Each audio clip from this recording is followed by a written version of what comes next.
Bonjour à tous, merci messieurs les modérateurs, merci aux organisateurs du congrès de nous avoir donné la possibilité de présenter les travaux qu'on a faits. Donc on va vous présenter l'apprentissage de l'audiométrie et puis les perspectives avec la réalité virtuelle grâce à un logiciel de réalité virtuelle qui a été développé. C'est une collaboration entre le public et le privé, entre le CHU de Tours et Audilab.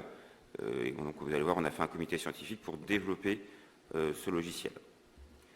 Les objectifs de cette présentation, c'est de partager notre expérience sur la formation en audiométrie pour nos étudiants, que ce soit les étudiants d'audioprothèse, mais aussi les internes en ORL, de discuter des autres possibilités de formation, et puis qu'on vous partage notre expérience sur un modèle de simulation par la réalité virtuelle.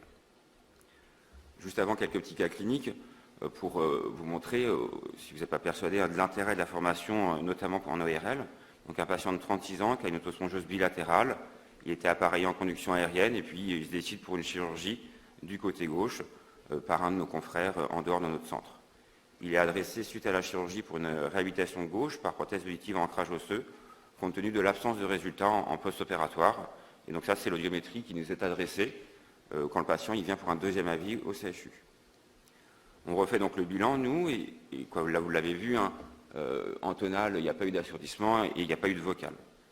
Quand on refait l'audiométrie, on voit qu'en fait le patient en post-opératoire, il a une cophose. Ce n'est pas l'absence de résultats, hein, c'est une cophose, et donc le discours et la réhabilitation peuvent être différentes. Et puis on voit qu'en vocal, il y a l'absence d'intelligibilité. Un deuxième cas, alors là pour le coup c'est à nos patients, une surdité unilatérale gauche, une surdité neurosensorielle. On appareille le patient en conduction aérienne, et puis il nous dit l'absence de bénéfice malgré plusieurs essais, alors que c'est un patient qui est quand même très motivé et qui a une activité professionnelle qui est assez importante. Et en fait, comme tout à l'heure, là vous voyez qu'en vocal, il y a une différence interaurale de plus de 45 décibels, et quand on masque, on voit que la vocale chute, ce qui peut expliquer les difficultés d'appareillage, et en tout cas ce qui va changer le discours auprès du patient. Donc maintenant je vais laisser la main à M. Aoustin, qui va vous présenter a priori un petit questionnaire qu'il a réalisé avec M. Robier hier. Donc hier, nous sommes passés dans les rangs pour faire remplir un questionnaire sur Google. Et on a posé des questions à des étudiants, à des audioprothésistes avec de l'expérience et avec moins d'expérience. On a eu 92 participants avec du coup des expériences différentes. Concernant l'audiométrie, donc il y avait à répondre à cette question-là. L'autoscopie n'est pas nécessaire avant de réaliser l'audiométrie. Il y a quand même 3 personnes qui ont répondu que l'autoscopie n'était pas nécessaire. Une mesure de conduction osseuse doit être réalisée avant la mesure en conduction aérienne. Non, on sait que c'est après. Donc on fait d'abord la mesure aérienne et après on fait la conduction osseuse. Les 2 autres questions, c'était bon. Le test du Weber, on réalise dans la théorie le test du Weber en premier. Donc il faut le réaliser en premier. Concernant l'audiométrie tonale, donc il faut d'abord mesurer la conduction osseuse. Donc ça c'est la même question que tout à l'heure avec le même pourcentage. Il y a 14 personnes qui ont répondu qu'on pouvait d'abord mesurer la conduction osseuse. La deuxième question c'est bon. Après avoir obtenu les courbes aériennes, donc on réalise un masquage. Donc d'abord on fait des courbes aériennes et après on réalise un masquage.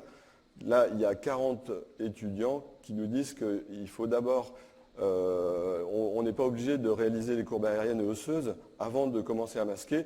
Alors avec l'habitude, et c'est vrai qu'on peut essayer de masquer sans avoir fait l'osseuse de chaque côté, mais dans la théorie, il faudrait faire d'abord l'osseuse sur chaque oreille et après on masque.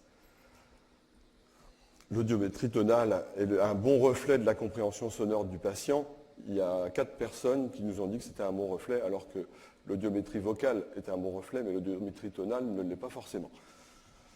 Concernant l'audiométrie vocale, sa réalisation n'est pas indispensable. Il n'y a qu'une personne qui a dit que ce n'était pas indispensable. Sinon, les autres questions, c'était bon, sauf le seuil d'intelligibilité. Il y a quand même 20 personnes dans les réponses qui ne connaissaient pas le seuil d'intelligibilité. D'accord, puisqu'il y a à peu près 72 personnes sur 92 qui ont répondu que c'était pas bon. Au niveau de ce cas, donc là on a un cas avec une surdité droite Ce qu'on voit au niveau de l'audition à droite, c'est que l'osseuse n'a pas été masquée. Donc est-ce qu'il existe certainement une surdité de transmission droite? Non, pas certainement, parce que comme ça n'a pas été masqué, on n'en sait rien. Probablement, est-ce qu'il existe une surdité de perception à droite? Probablement, ça on ne sait pas puisque ça n'a pas été masqué, mais probablement que si ça avait été masqué, on aurait une surdité de perception. L'audition est normale à gauche, donc là c'était bon. Il existe une surdité légère à droite? A priori oui, il existe une surdité légère à droite. Donc ces cas cliniques et ce questionnaire nous montrent l'intérêt que nous avons à assurer une formation initiale de qualité ainsi qu'une formation continue. D'où la nécessité de se poser la question de l'enseignement que nous dispensons dans nos facultés. Et je passe la main à Mathieu qui va nous parler justement de l'enseignement de l'audiométrie lors du cursus des audioprothésistes. Merci. Donc comment enseigne-t-on actuellement l'audiométrie? Donc pour les futurs audioprothésistes, l'enseignement théorique est réalisé en première année. L'audiométrie s'inscrit dans le module de formation audiologie et otologie qui dure à peu près 80 heures. Et l'audiométrie est enseignée sous forme de cours magistraux et de TP. Ce qui est amusant, c'est quand on interroge les responsables d'école, c'est que cette durée est un petit peu variable, mais le volume horaire est malgré tout conséquent, avec 15 à 20 heures de cours magistraux. Et les TP consistent essentiellement à la maîtrise de l'outil informatique, puisque les étudiants font des tests entre eux. Tous les étudiants que j'ai, moi, en stage ensuite, je leur conseille vivement, et j'imagine que le discours est le même avec les enseignants, de faire l'acquisition d'ouvrages de référence, type le précis d'audiométrie clinique de Portman, l'audiologie pratique et audiométrie de Lejean et collaborateurs, bien évidemment le précis d'audioprothèse homme 1 édité par le collège, et puis le guide de bonne pratique de l'audiométrie édité par la Société française d'audiologie.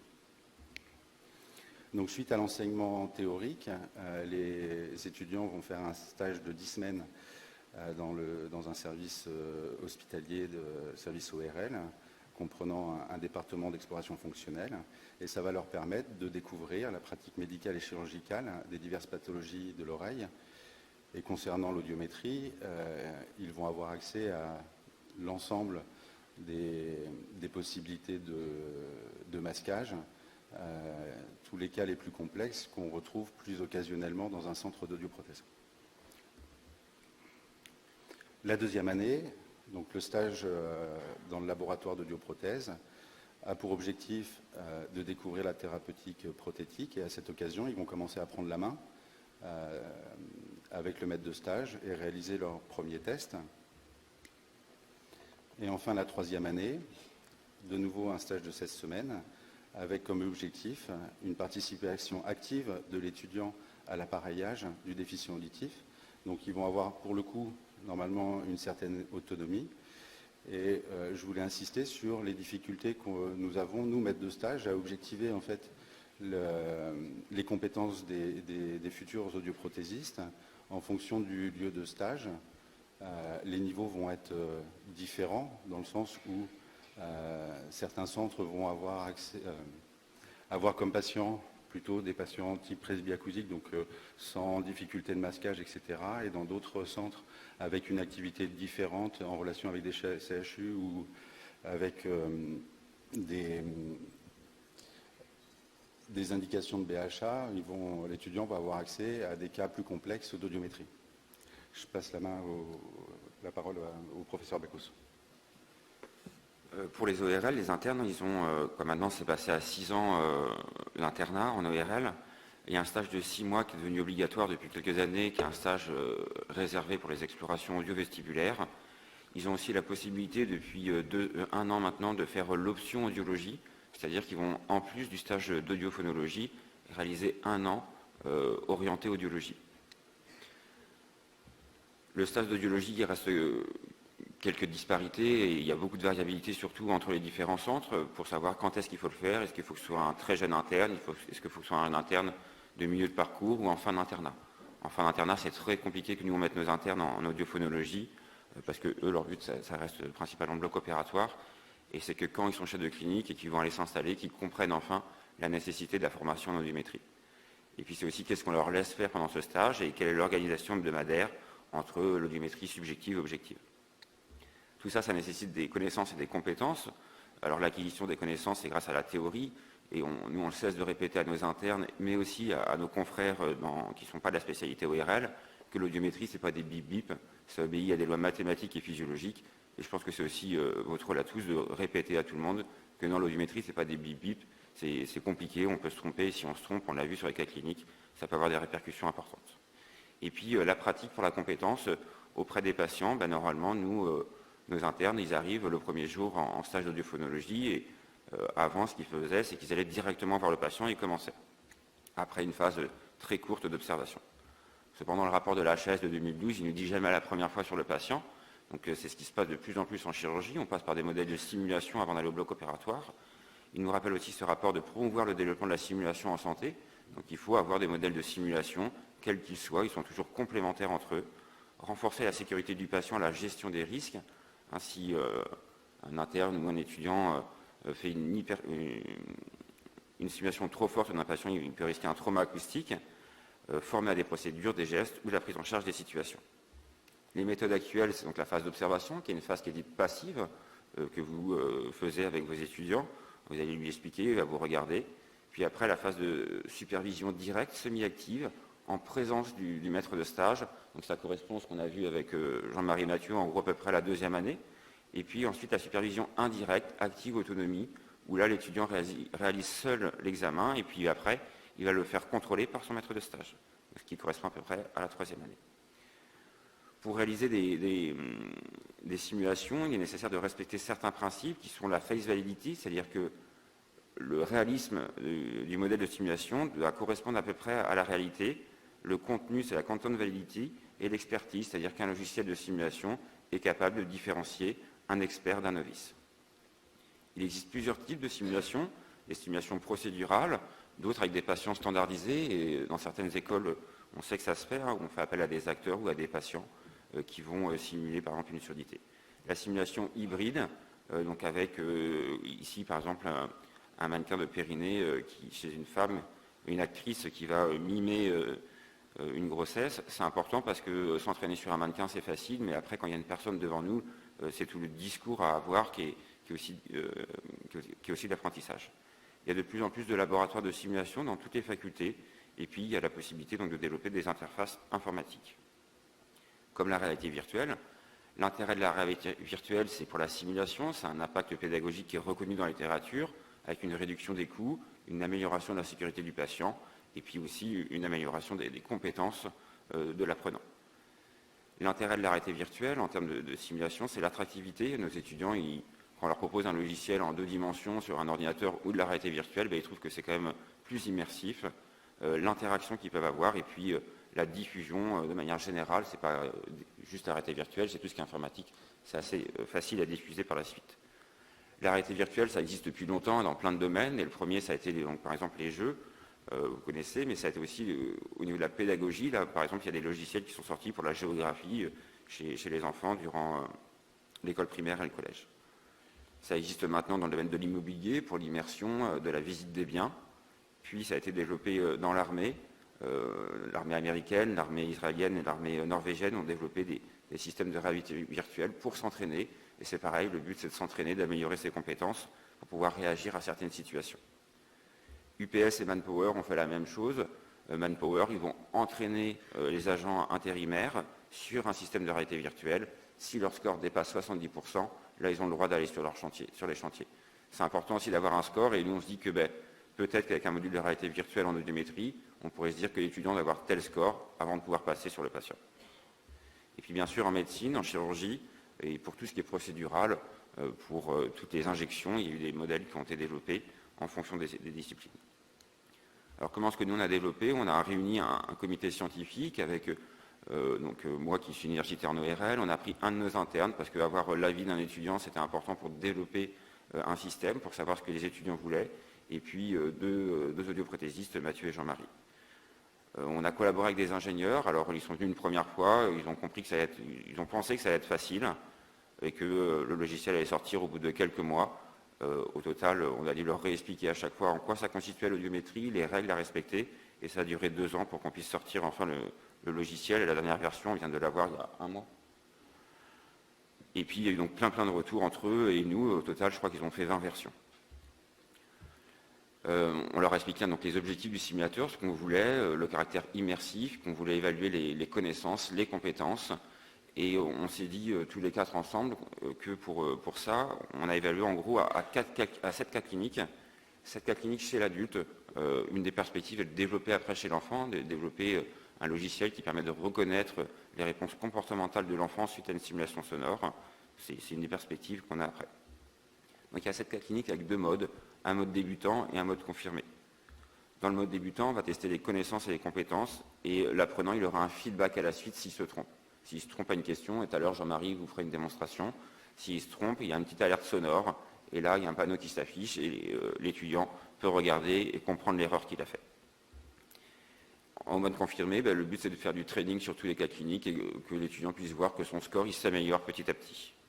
À la fin, il a un score total et il a aussi un autre feedback, c'est-à-dire un fichier Excel qui sort et où on voit toutes les erreurs qu'il a fait tout le long du cas clinique.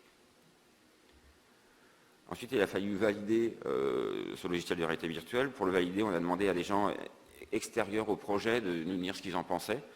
Donc on a demandé à des PUPH, à des directeurs d'écoles de prothèse, à des médecins qui effectuent des cours à la faculté de médecine et aussi à des audioprothésistes qui sont membres du collège national de prothèse. On a fait un questionnaire, on leur a posé 20 questions, c'était un questionnaire de connaissances et on s'est rendu compte que sur les 20 questions, il y a 3 questions qui a priori étaient mal posées parce que les scores étaient assez faibles, ce qui nous a permis de garder dans ce questionnaire de connaissances uniquement 17 questions, c'est le questionnaire qu'on a utilisé après, pour évaluer les performances des étudiants. Donc après les experts, donc voilà, ça c'est un exemple de ce qu'on a pu poser, et puis on leur demandait aussi de nous faire un retour de ce qu'ils en pensaient sur le réalisme pour valider la face validity, et puis aussi sur le contenu pour la content validity. Les scores sont acceptables avec en gros 4,4, 4,5 sur 5 et un taux global de satisfaction de 88%. Les perspectives, c'est-à-dire qu'on demandait mais est-ce que ça vous intéresserait d'acquérir ce logiciel? La plupart du temps, ça a été oui, sous réserve du prix, bien entendu. Donc voilà, si les différentes villes qui ont participé à l'évaluation, ça nous a permis d'améliorer l'interface, le logiciel de simulation. On a fait plein de modifications suite au retour des experts extérieurs. On a changé l'ergonomie des manettes pour que ce soit plus facile. On a changé le feedback qui était, pour y penser, illisible. On a aussi rajouté une alerte sonore pour prévenir en effet que l'apprenant avait fait une erreur. Ensuite, on a évalué ce logiciel chez les apprenants pour voir si, en faisant le module de réalité virtuelle, est-ce qu'ils allaient améliorer ou pas leur performance, parce que ça reste le but de modèles de simulation.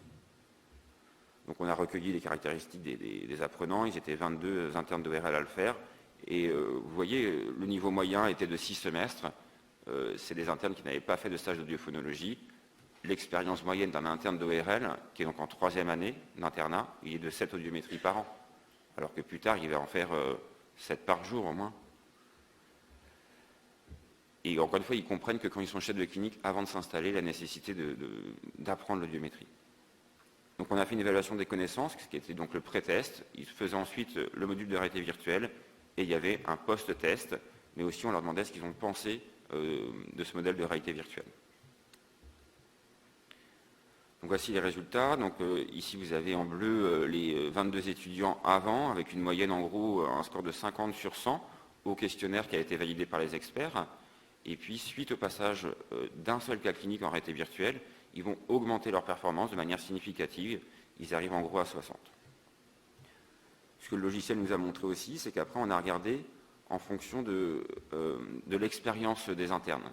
Et on voit que plus ils ont de l'expérience, plus ils sont avancés dans leur cursus, meilleures sont leurs performances. Donc a priori, le logiciel nous permet aussi de différencier les étudiants en fonction de leur niveau. Le but, c'est maintenant de continuer et de montrer que ça permet vraiment de différencier un novice d'un expert. L'autre perspective, elle est aussi de le faire maintenant pour les étudiants qui sont dans les écoles de prothèse. Et Jean-Marie Augustin va commencer une étude là en décembre en collaboration avec l'école de Fougères, pour les premières années, pour montrer la même chose, pour voir s'il y a une amélioration de leurs résultats suite au logiciel de réalité virtuelle. Donc, ce qu'il faut retenir, c'est que c'est développé pour l'entraînement. La validation de tels logiciels est indispensable avant de le proposer aux écoles ou aux facultés de médecine. C'est complémentaire à la formation, ça ne remplace pas la formation théorique. Et c'est ce qu'on dit aux étudiants, en tout cas nous en ONRL, que ça ne va pas remplacer le travail qu'ils doivent faire dans les bouquins. La place à déterminer d'un tel logiciel, elle reste à déterminer est-ce qu'il faut qu'ils fassent au tout début, est-ce qu'il faut qu'ils fassent quand ils ont un peu plus de notions. Ça, on a encore du mal à répondre à ces questions-là. Je vais vous passer un petit film qui résume à peu près le logiciel. Et puis après, Jean-Marie Augustin vous fera une démonstration d'un quart d'heure, 20 minutes.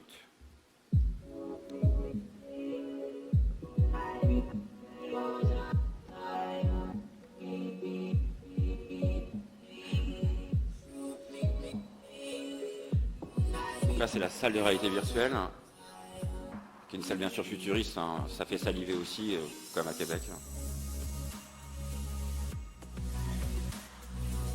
Donc vous avez un casque de réalité virtuelle qui est ici.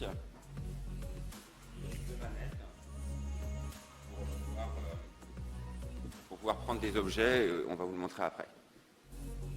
En réunion, je dois tourner la tête pour bien entendre les personnes à ma gauche. Vous devez choisir par quel instrument vous commencez. Si vous vous trompez, le logiciel va vous dire que vous êtes trompé. Vous devez savoir interpréter une otoscopie, faire un test de Weber et choisir le bon diapason. Et pareil, à chaque fois, s'il y a une erreur, il y aura un feedback.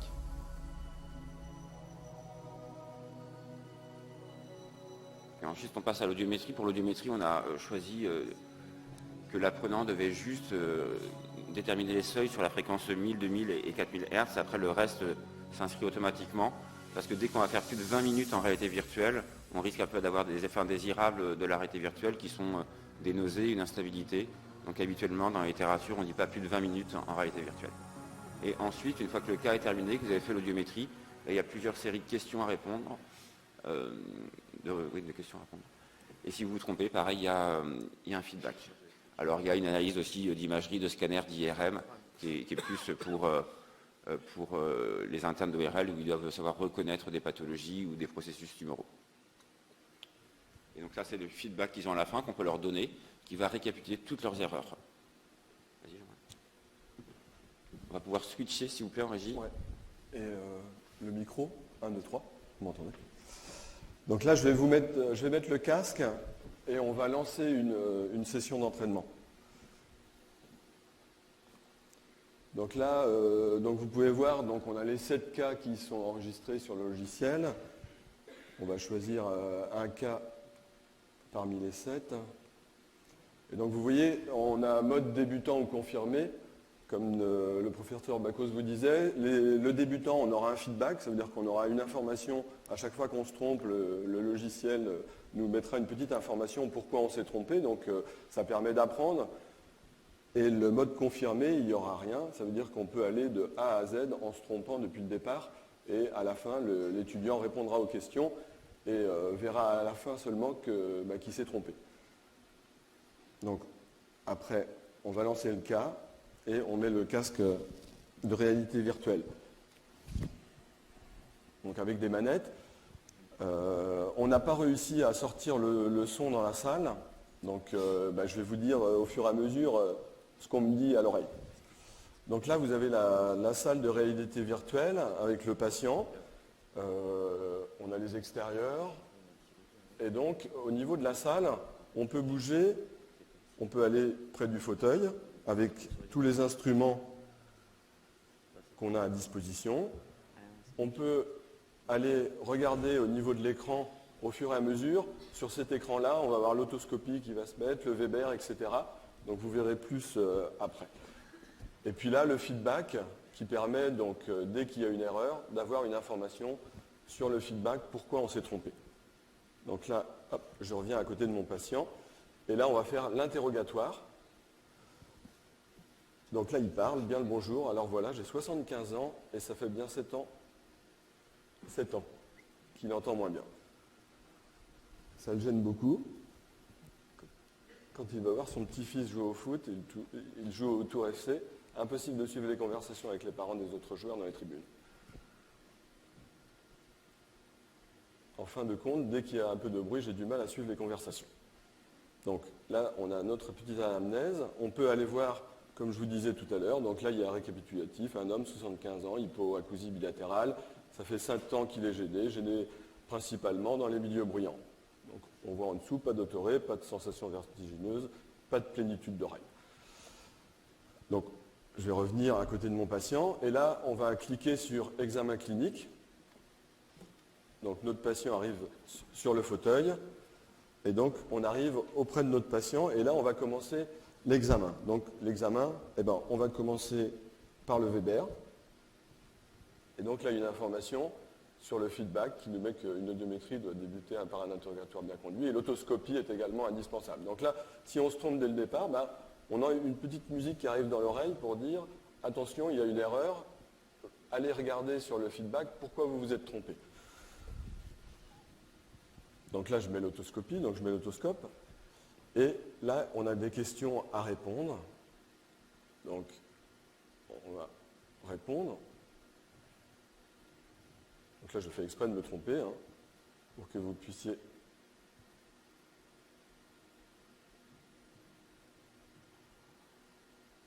Donc là, on valide le test. Et hop, on a une petite musique qui nous dit que, voilà, avec les réponses, donc là, l'apprenant peut regarder l'analyse de l'autoscopie et donc il va apprendre au fur et à mesure. Si on retourne près de l'écran, et là on voit l'autoscopie qu'on a réalisée à droite et à gauche. Je vais me faire tomber. Donc là je reviens vers mon patient. Donc je vais prendre mon Weber.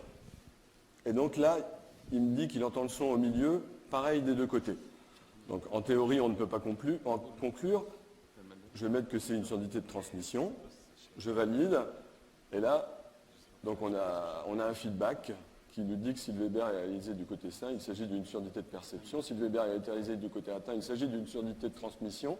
Et si le Weber est indifférencié, on ne peut pas conclure. Donc après, on continue notre examen. Donc,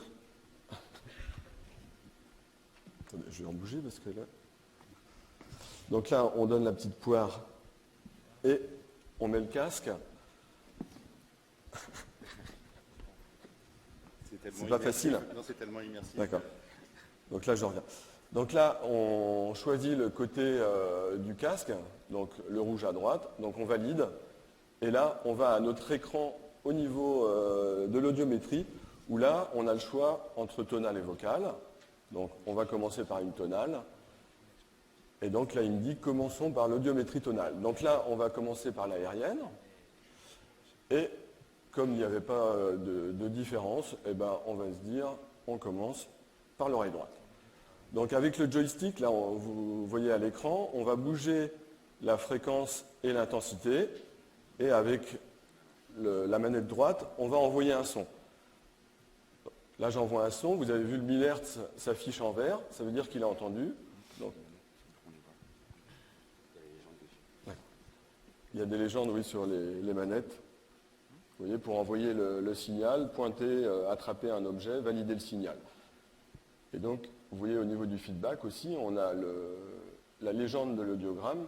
Donc, pour toujours apprendre, une conduction aérienne, comment ça se note à droite, à gauche, une conduction osseuse, et puis comment on note une fréquence qui est masquée. Donc, je reviens sur mon écran. Donc là, je stimule avec la manette, et donc là, il entend. Je baisse. Là, il n'entend pas. Donc, je valide le point. Je vais sur du 2000 Hz. Je stimule. Là, il entend. Je valide le point. Donc là, et donc on a à l'oreille un petit bruit comme quoi il l'entend. Et donc après, comme disait le docteur Bacos, on va sur les graves et automatiquement, il met les graves en fonction des points qu'on a trouvés. Ça veut dire que si on a oublié de masquer, par exemple, les 3 premiers points alors qu'il fallait un masquage, les fréquences graves vont être fausses. Après, on passe à l'oreille gauche. Donc exactement pareil, on stimule. Et donc dès qu'on a une réponse, on note le point. Hop. Vous voyez au niveau de l'écran aussi, on a notre score qui baisse. À chaque fois qu'on fait une erreur, notre score va baisser. Une fois que l'audiométrie tonale est faite, eh ben, on va passer à l'osseuse. Donc, je vais mettre le casque. Je vais commencer par une osseuse à droite. Et donc là, je suis à droite. Et pareil que tout à l'heure, je vais envoyer un son. Et à chaque fois qu'il va être bon, je le marque comme bon.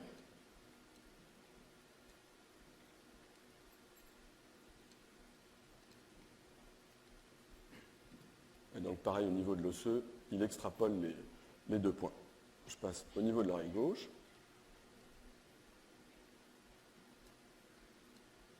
Ouais, j'ai oublié de mettre en osseux. Et là, il faut inverser le casque en osseux. Hop. Donc pour faire notre osseuse gauche, il faut mettre le vibrateur sur l'oreille gauche et j'avais oublié de le faire. Donc là, il m'a marqué que ce n'était pas possible.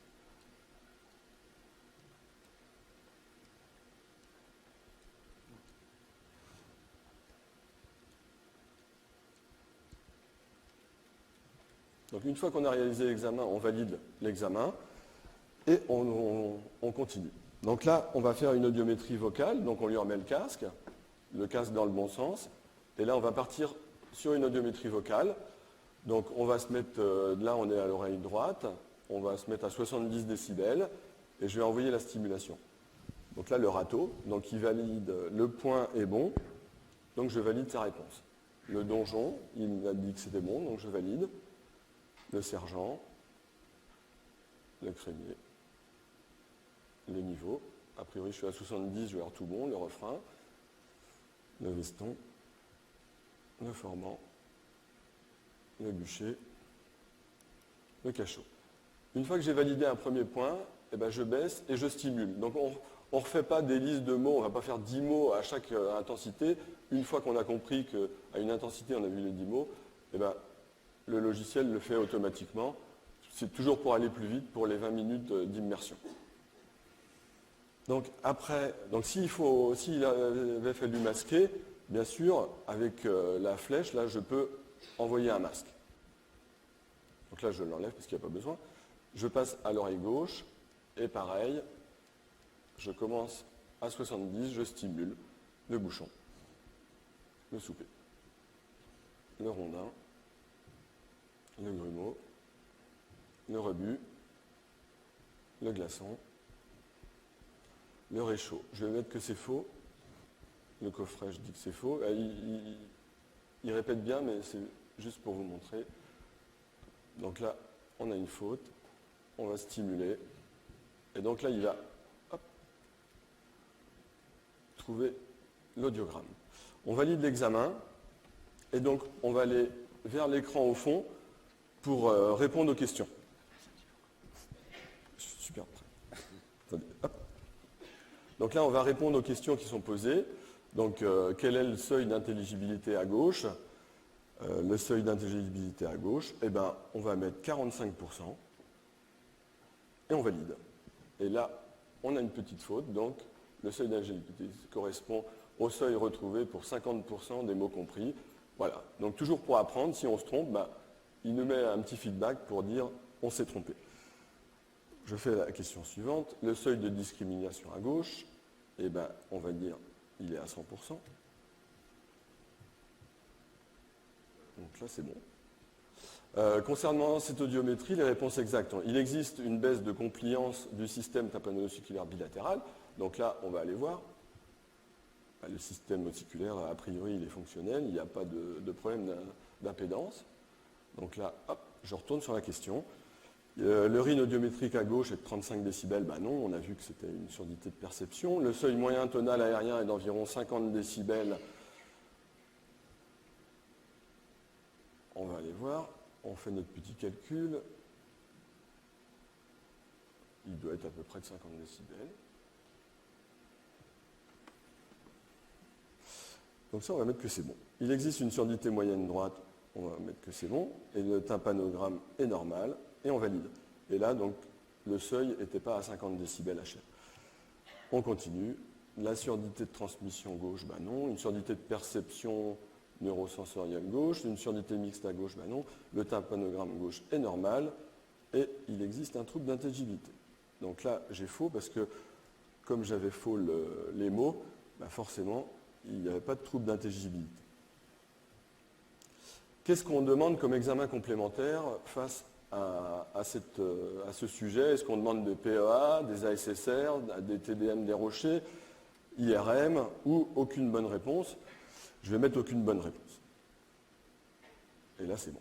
Donc, quel est le diagnostic? Est-ce que c'est une disjonction ankylomaléaire gauche, un schwannome vestibulaire gauche, une ankylose vestibulaire bilatérale, une surdité unilatérale gauche, une presbyacousie? Eh bien, on va mettre que c'est une presbyacousie, et c'est bon. Qu'est-ce qu'on fait quand on a une presbyacousie? Est-ce qu'on met en place une prothèse ossiculaire, un piston, une réhabilitation audioprothétique bilatérale, une surveillance de schwannome ou une mise en place d'une prothèse ossiculaire totale? Eh bien, on va plutôt mettre un appareillage bilatéral. Et là, c'est bon. On a une petite cloche dans l'oreille. Le patient revient 7 ans plus tard en signalant une baisse des performances auditives. Vous effectuez un gain audioprothétique présenté ci-dessous. Donc là, vous avez le gain audioprothétique. Qu'est-ce qu'on propose? Est-ce qu'on propose une surveillance, une mise en place d'un implant cochléaire gauche, des nouveaux réglages d'audioprothèse? On va faire des nouveaux réglages. Hop. Pardon. Donc vous voyez qu'avec le nouveau réglage, on a un seuil de compréhension à 60 décibels qui est aux environs de 40%. Donc là, tout de suite, on pense à une indication d'implant cochléaire. Donc je vais revenir sur ma...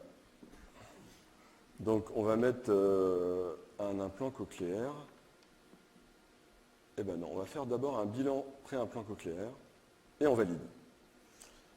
Et donc là, on a terminé et on a 73 points quand même. Et donc on peut revenir à l'écran principal pour voir sur l'écran principal, moi j'avais fait des erreurs en vocal à gauche et donc il nous montre ce que j'aurais dû trouver au niveau de l'oreille gauche en vocal.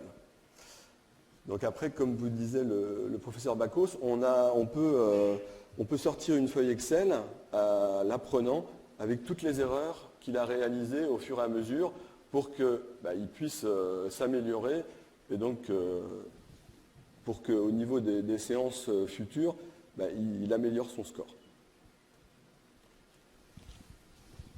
Je vous remercie.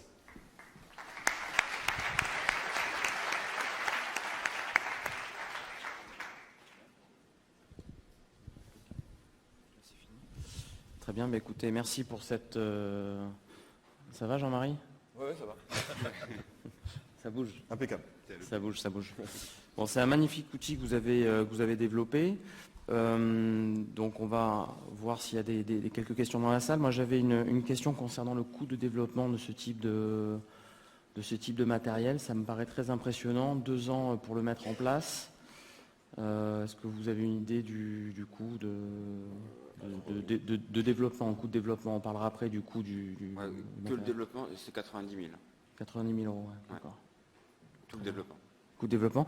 Et après, donc, concernant l'utilisation, c'est un matériel qui est destiné donc au service ORL, a priori, pour faire la formation des internes, ça peut en tout cas, ou pour les écoles d'audioprothèse? Principalement pour ces deux types d'étudiants, les internes d'ORL et les étudiants dans les écoles d'audioprothèse. En tout cas, ce qui a été développé là. Après, si on continue dans la perspective de développer tout ce qui va être réponse comportementale de l'enfant, on pourra aussi l'étendre aux techniciens d'audiométrie qu'on a dans les différents services, voire peut-être aussi aux médecins généralistes qui vont avoir le droit de prescrire bientôt les audioprothèses. Mais ce n'est pas un logiciel de formation des médecins généralistes, parce que celui qu'on a développé là, c'est plus pour les étudiants. Si on fait quelque chose pour les généralistes, ce sera autre chose, et je ne suis pas sûr qu'il y ait besoin dans ces cas-là de réalité virtuelle. D'accord. Donc on est plutôt sur de la formation d'interne, en audiophono, plus école d'audioprothèse.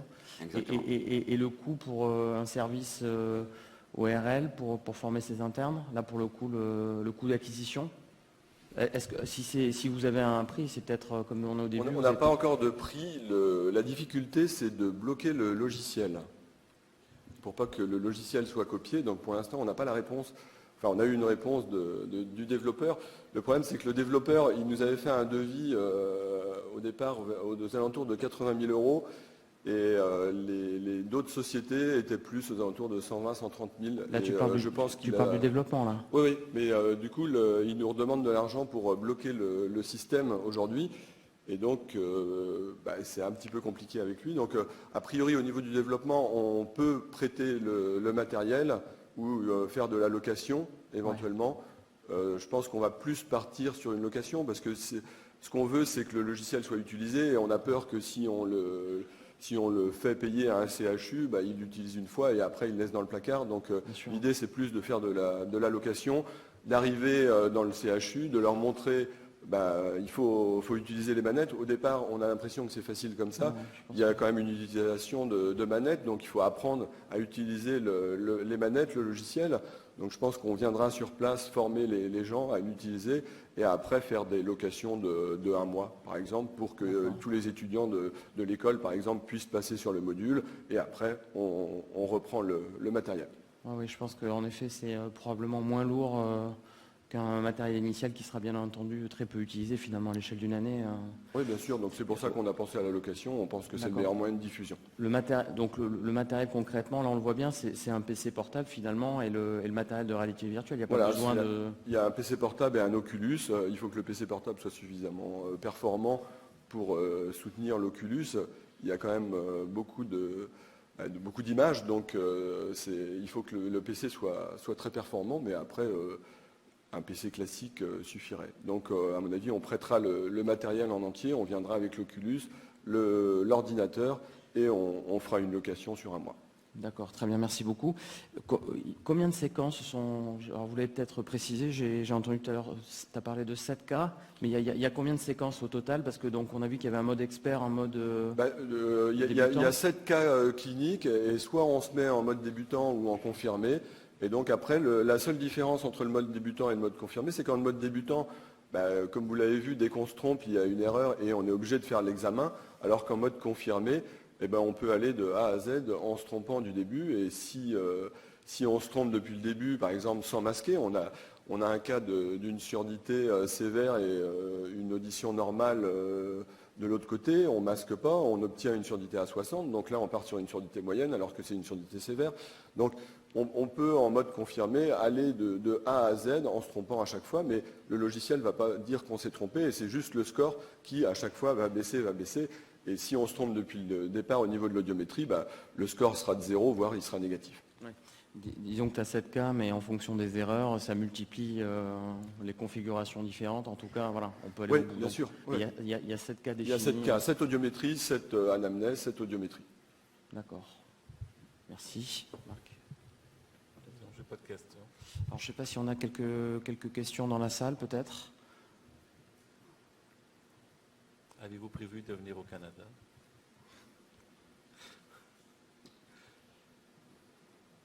Non, pas de questions. Ok. Bon, on peut les applaudir très fort. Bravo pour ce magnifique travail.